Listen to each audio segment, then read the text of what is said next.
We think of cyberattacks as modern, the work of hackers in hoodies, typing furiously in glowing rooms. But the world's first cyberattack didn't happen in the 2000s, or even the 1990 seconds. It happened in 1988, and it was launched not by a criminal mastermind, but by a curious graduate student.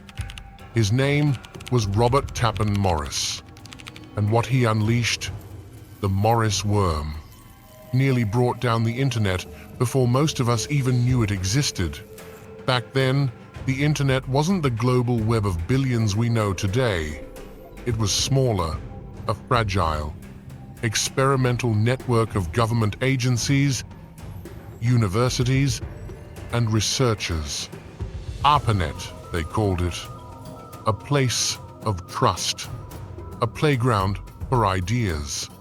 A world where almost nobody worried about security, because who would attack a network of scientists? But Morris wanted to test something. He wanted to know just how big this network really was. So he wrote a program, a self-replicating worm.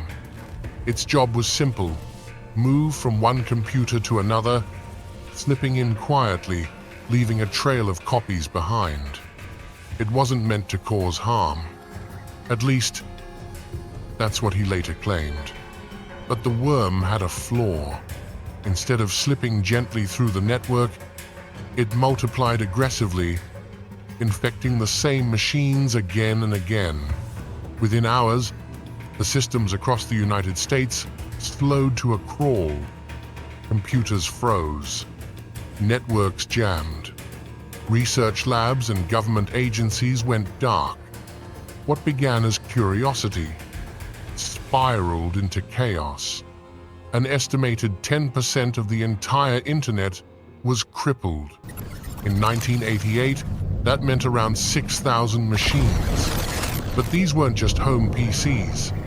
They were vital systems, universities, research hubs, even parts of NASA. The cost? Millions of dollars in damages. And the terrifying realization that this new digital frontier was vulnerable to attack. For the first time, the world saw what a single line of code could do. Not a bomb, not a bullet, just instructions, spreading like a virus in a system we had only just begun to build. The investigation came quickly. The worm wasn't invisible. It left traces, fingerprints in the code, and all signs pointed back to Morris. In 1990, he became the first person convicted under the Computer Fraud and Abuse Act.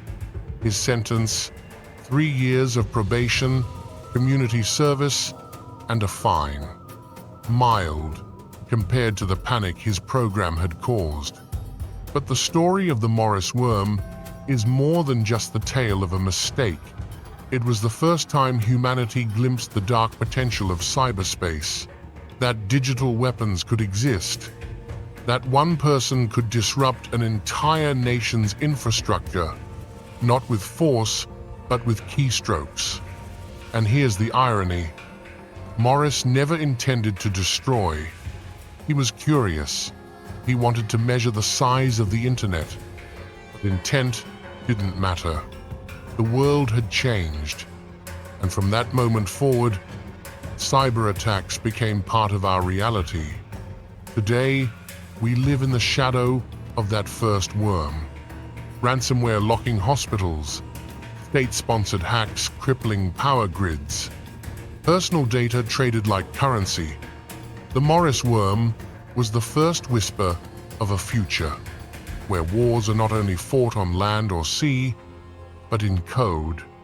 When I think back on 1988, I imagine those early researchers sitting in labs, watching their screens flicker and die, realizing that their safe digital playground had just turned hostile. And I imagine Morris himself a young man, brilliant but reckless, watching as his experiments spiraled out of control, knowing he had opened a door that could never be shut again. The world's first cyber attack was not just an accident.